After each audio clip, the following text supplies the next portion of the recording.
This quest has certainly been a doozy. What's going on, Guardians? My name is the Black Link, and over the last week or so, we have been completing the quest, The Lie, which of course is going to grant us the legendary Destiny 1 Year 1 Iron Banner shotgun, Felwinter's Lie. And of course, this quest has been kind of odd, since it's already gone through several revisions since its initial release.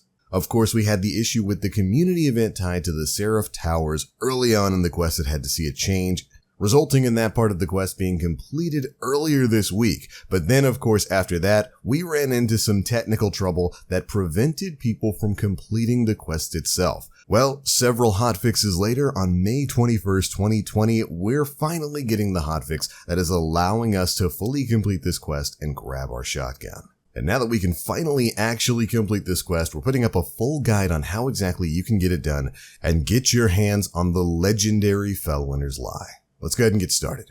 Alright, first things first, of course, for the few of you out there who maybe haven't even gotten started on this quest yet, you pick it up from Anna Bray. So once you've gone to Mars and spoken with the crypto linguist, she'll give you the quest, and the first step, of course, was to complete the Warmind evaluation community step. Now, this step was kind of like a community event. It required us as a community to complete a specific number of Seraph Tower events. It was 3 million completions for the Seraph Tower public event in the EDZ, 3 million for the Seraph Tower public event on the Moon, and 3 million for the one on Io, for a total of 9 million Seraph Tower completions. Now, thankfully, this part of the quest is already done. We finished those 9 million Seraph Tower completions earlier this week. So when you accept this quest, you'll be moved right along to step number 2. After that, you'll need to visit Earth for the Vostok Visited quest and scan 3 objects. This quest will simply load you into the Vostok PvP map. It's going to be very much like the quest to get the Devil's Ruin. You'll need to head around the map and find 3 objects that you'll be able to scan, which is going to tell you a bit of a short story about Rasputin and what he was doing with the Iron Lords. The 3 objects themselves are very easy to find. They'll even show up on your map when you're getting close to one, but we'll show you exactly where you can find all 3 right here. First up, when you load into the map, step forward and the first marker should appear on the screen. In order to get to it, just go left and then right up the stairs and it'll be right around the corner. For the second scannable object, you're going to want to head to where control point B would usually be. This will be near the outside edge of the map, close to the tower. In the area between the central cave and where control point B would normally be. If you head outside, go over to the left and hang against the wall that would lead you over to where control point C is, you'll find the next scannable object up against the wall. Go ahead and pick it up and we're ready to move on to the last one. The final scannable is going to be located over in the hangar where you can find control point C. Just head inside and you'll see the objective marker pop up in the upper rafters. Jump up there, give the scan, and you'll be done with this part of the quest. And once you've got all 3, you'll move on to the shotgun telemetry step. This part is simple, but could take you a long time or a short period of time depending on how you want to get it done. Essentially, you need to get 1,000 shotgun kills in PvE or about 166 shotgun kills in PvP. And from here on out, the way you complete this is really up to you. If you're a PvP guy, you can probably hop into the Crucible and have this done before too long. But if you want the actual fastest method of getting it done, well, we head to the places we always go whenever we need to farm out kills in a quick fashion. Shirochi is probably going to be the number 1 spot. You can, of course, load up the Last Wish raid, make your way over to the Wish Wall, put in the code for Shirochi, and jump straight there. Doing that, I was able to get the shotgun kills I needed within like 20 to 30 minutes.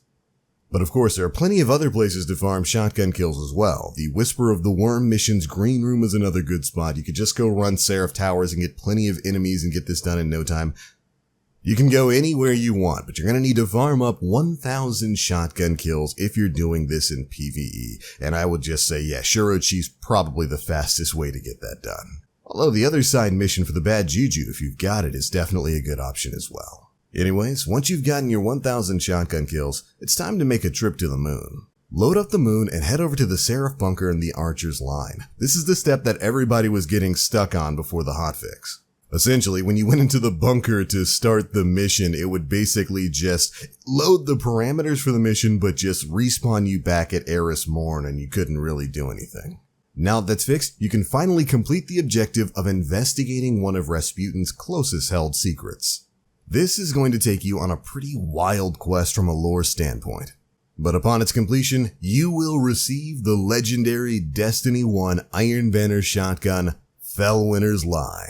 And oh boy, Bungie made us wait and work for this one. 9 million Seraph Tower public events, 2 hotfixes, and 1 repaired Seraph bunker door later. But now you've gotten it, and we're ready to rock and roll. So of course then follows the question, is it worth it? Is this gun everything we remembered it to be? Well, I guess in kind of a way. Let's take a look. Felwinter's Lie is basically going to be an aggressive frame shotgun, much like the Last Man Standing or the Mindbenders' Ambition. Although Felwinter's in particular has its own specific intrinsic trait, shot package, aggressive frame shotgun modified to have more uniform pellet spread. You D1 vets will remember this as being the perk that you could get on Felwinter's back in Destiny 1.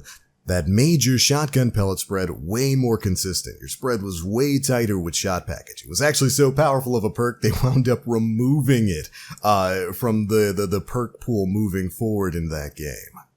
But it's made its return here as a unique intrinsic perk on Felwinter's Lie. And as far as I can tell, it basically does exactly what you'd think. It makes that pellet spread way more consistent, almost perfectly hexagonal. As usual, I went over to the Tribute Hall and tested out a few different shotguns, and of course with stuff like Last Man Standing or the Dustrock Blues or many of the other shotguns out there, the further you get away from your target, in this case the wall, the wider your spread gets and kind of the more random your pellet spread gets. That's not really going to be much of an issue here on Felwinter's Lie. There's definitely still some randomization with where your shot goes, but I did notice it's far more consistent and far more tight at range than some of these other shotguns wind up being.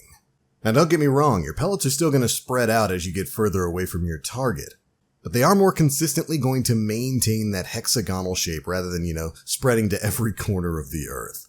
But moving on, the Felwinter's is also rocking full choke for the Titan barrel, which reduces projectile spread when aiming down sights at the cost of precision damage. This gives you a boost to range. It's also got accurized rounds for increased range, and then your choice between slide shot, where sliding partially reloads the weapon's magazine and temporarily boosts range and stability, or quick draw, where you can draw the weapon much faster.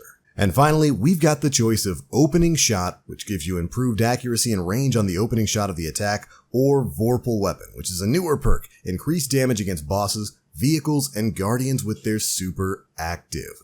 This is a lot of options for a pretty darn good PvP weapon.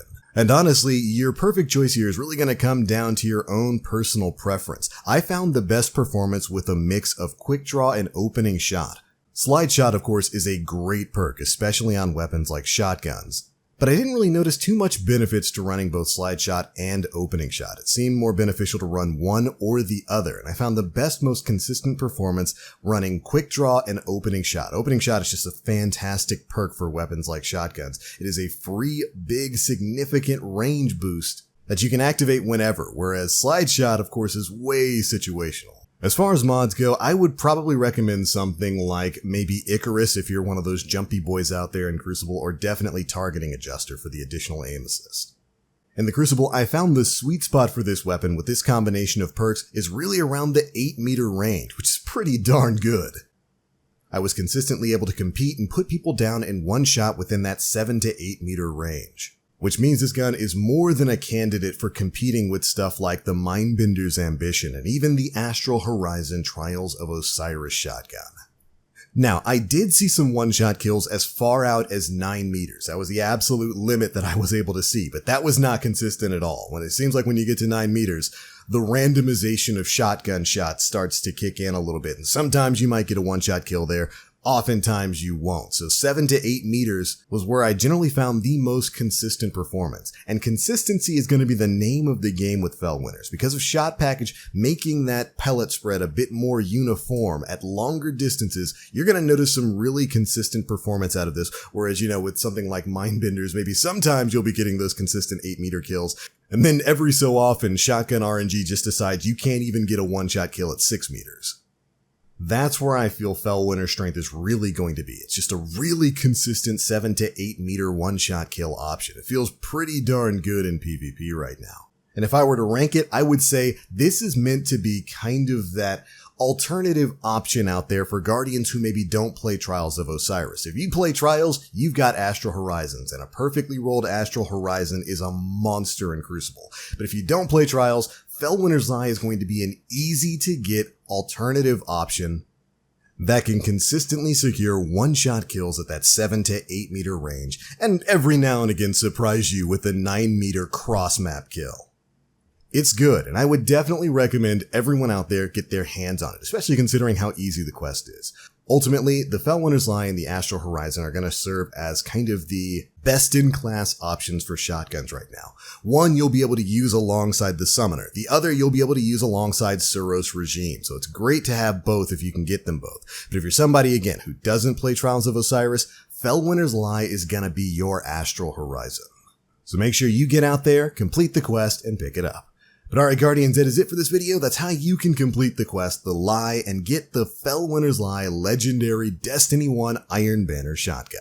What are your thoughts on this returning legend? Have you had a chance to play around with it? Be sure to let me know how you feel down in the comment section below. And if you enjoyed the video or if it helped you get it, feel free to drop a like, make sure you subscribe, and hit that notification bell to stay up to date with all the latest stuff we're putting out.